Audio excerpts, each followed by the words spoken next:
ಇಂದಿರಾ ಮನೆ ಅಡಿಗೆಗೆ ಸುಸ್ವಾಗತ. ಇಂದಿರಾ ಮನೆ ಅಡಿಗೆಯಲ್ಲಿ ಇವತ್ತು ನಾನು ಚಿಕನ್ ಗ್ರೇವಿ ಮಾಡ್ತಾ ಇದ್ದೀನಿ.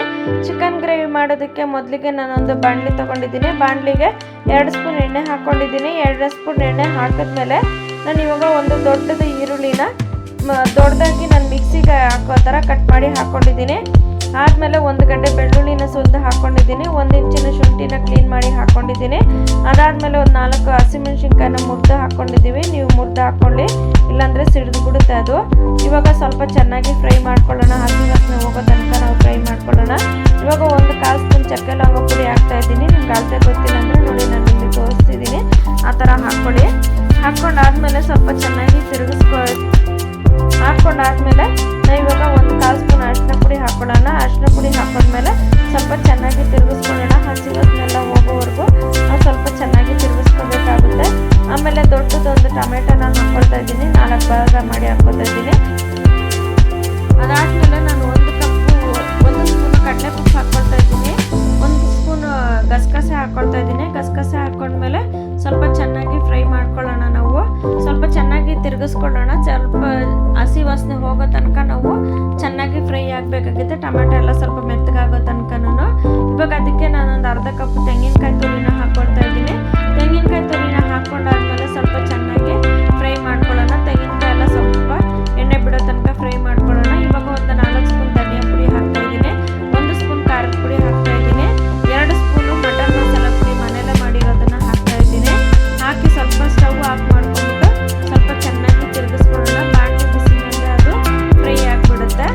ಇವಾಗ ಚೆನ್ನಾಗಿ ಫ್ರೈ ಮಾಡ್ಕೊಳ್ಳೋಣ. ಫ್ರೈ ಮಾಡ್ಕೊಂಡಾದ್ಮೇಲೆ 1 ಹಿಡಿ ಕೊತ್ತಂಬರಿನ ಅದಕ್ಕೆ ಹಾಕ್ತಾ ಇದ್ದೀನಿ. ನಾನು ಮಸಾಲೆಗೆ ಹಾಕ್ತಾ ಇದ್ದೀನಿ. ಮಸಾಲೆಗೆ ಹಾಕಿದ್ಮೇಲೆ ಇದೆಲ್ಲನೂ ನಾವು ಚೆನ್ನಾಗಿ ಆರಿಸ್ಕೊಂಡು ಮಿಕ್ಸಿ ಜಾರ್ಗೆ ಹಾಕ್ಕೊಳ್ಳೋಣ. ಚೆನ್ನಾಗಿ ಆರಿಸ್ಕೊಂಡು ಹಾಕ್ಕೊಬೇಕು. ಮಿಕ್ಸಿ ಜಾರ್ಗೆಲ್ಲನೂ ಹಾಕ್ಕೊಂಡಾದ್ಮೇಲೆ ನಾವು ಇವಾಗ ಮಿಕ್ಸಿ ಜಾರ್ಗೆ ಹಾಕಾಗಿದೆ. ಹಾಕಾದ್ಮೇಲೆ ಇವಾಗ ನಾವು ರುಬ್ಬೋದಕ್ಕೆ ನೀರು ಹಾಕ್ಕೊಳ್ಳೋಣ. ರುಬ್ಬೋದಕ್ಕೆ ಎಷ್ಟು ಬೇಕೋ ಅಷ್ಟು ನೀರು ಹಾಕ್ಕೊಳ್ಳೋಣ. ಸ್ವಲ್ಪ ಗಟ್ಟಿಯಾಗಿ ರುಬ್ಬಬೇಕಾಗುತ್ತೆ. ನೀರಾಗಿ ರುಬ್ಬಿದ್ರೆ ತರ್ತರಿ ಆಗಿಬಿಡುತ್ತೆ. ಇವಾಗ ನಾವು ರುಬ್ಬಿ ಆಗಿದೆ, ಪಕ್ಕಕ್ಕೆ ಇಟ್ಕೊಳ್ಳೋಣ. ಇವಾಗ ನಾವು ಒಂದು ಪಾತ್ರೆ ತೊಗೊಂಡಿದ್ದೀನಿ. ಪಾತ್ರೆಗೆ ಇವಾಗ 4 ಸ್ಪೂನ್ ಎಣ್ಣೆ ಹಾಕ್ಕೊಳ್ತಾ ಇದ್ದೀನಿ. ನಾನು 4 ಸ್ಪೂನ್ ಎಣ್ಣೆ ಹಾಕ್ಕೊಂಡು ನಾವಿವಾಗ ಅದಕ್ಕೆ ನಾನೊಂದು ದೊಡ್ಡ ಸೈಜಿನ ಈರುಳ್ಳಿನ ಅರ್ಧ ಭಾಗ ಮಾಡಿ ಅದನ್ನು ಸಣ್ಣದಾಗಿ ಪೊಡಿಯಾಗಿ ಕಟ್ ಮಾಡಿ ಹಾಕ್ಕೊಳ್ತಾ ಇದ್ದೀನಿ. ಇದನ್ನು ಸ್ವಲ್ಪ ಕಲರ್ ಚೇಂಜ್ ಆಗೋ ತನಕ ನಾವು ಹುರ್ಕೋಬೇಕಾಗುತ್ತೆ. ಸ್ವಲ್ಪ ನೋಡಿ ಕಲರ್ ಗೋಲ್ಡನ್ ಕಲರ್ ಬರ್ತಿದ್ದಂಗೆ ನಾವು ಇವಾಗ ಅದಕ್ಕೆ ನಾವು 1 kg ಚಿಕನ್ನ ಈ ಈರುಳ್ಳಿ ಒಳಗಡೆ ಫ್ರೈ ಮಾಡಿ ಈರುಳ್ಳಿ ಒಳಗಡೆ ನಾವು ಸೇರಿಸ್ಕೊಳ್ಳೋಣ. ನೋಡಿ ಚೆನ್ನಾಗಿ ತಿರುಗಿಸ್ಕೊಳ್ಳೋಣ. ಚೆನ್ನಾಗಿ ತಿರುಗಿಸ್ಕೋಬೇಕಾಗುತ್ತೆ. ತಿರುಗಿಸ್ಕೊಂಡು ಒಂದು 10 ನಿಮಿಷ ಮುಚ್ಚಿಡೋಣ. 10 ನಿಮಿಷ ಮುಚ್ಚಿದ್ದಾದ್ಮೇಲೆ ನೋಡಿ ಎಲ್ಲ ಚಿಕನ್ ಥರ ನೀರು ಬಿಟ್ಕೊಂಡಿದೆ ಅಂತೇಳಿ ಇವಾಗಲೂ ಸ್ವಲ್ಪ ಚೆನ್ನಾಗಿ ತಿರುಗಿಸ್ಕೊಳ್ಳೋಣ. ಮತ್ತೆ ಸ್ವಲ್ಪ ಚೆನ್ನಾಗಿ ತಿರುಗಿಸ್ಕೊಂಡಾದ್ಮೇಲೆ ನಾವು ಇವಾಗ ರುಬ್ಬಿರೋ ಮಿಶ್ರಣನ ತೆಗೆದು ಇದಕ್ಕೆ ಹಾಕೊಂಡು ಮಿಕ್ಸಿಲಿ ರುಬ್ಬಿರೋ ಮಿಶ್ರಣನ ತೆಗೆದು ಚಿಕನ್ ಒಳಗೆ ಹಾಕ್ಕೊಂಡು ನಾವು ಸ್ವಲ್ಪ ಚೆನ್ನಾಗಿ ತಿರುಗಿಸ್ಕೊಳ್ಳೋಣ.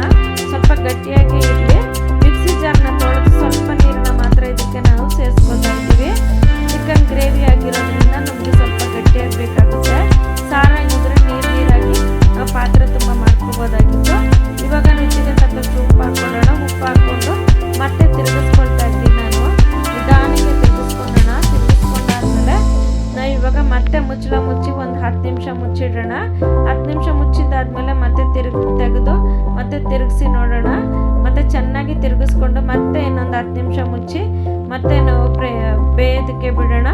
ಬೇಯೋದಕ್ಕೆ ಬಿಟ್ಟಾದ್ಮೇಲೆ ಒಂದು 10 ನಿಮಿಷ ಆದಮೇಲೆ ಮುಚ್ಚಳ ತೆಗೆದು ನೋಡೋಣ. ನೋಡಿ ಎಣ್ಣೆ ಬಿಡ್ತಾ ಇದೆ. ಆಗಲೇ ಚಿಕನ್ ಗ್ರೇವಿ ರೆಡಿ ಆಗ್ತಾ ಇದೆ. ಚಿಕನ್ ಗ್ರೇವಿ ರೆಡಿ ಆಗಿದೆ ಕೂಡ.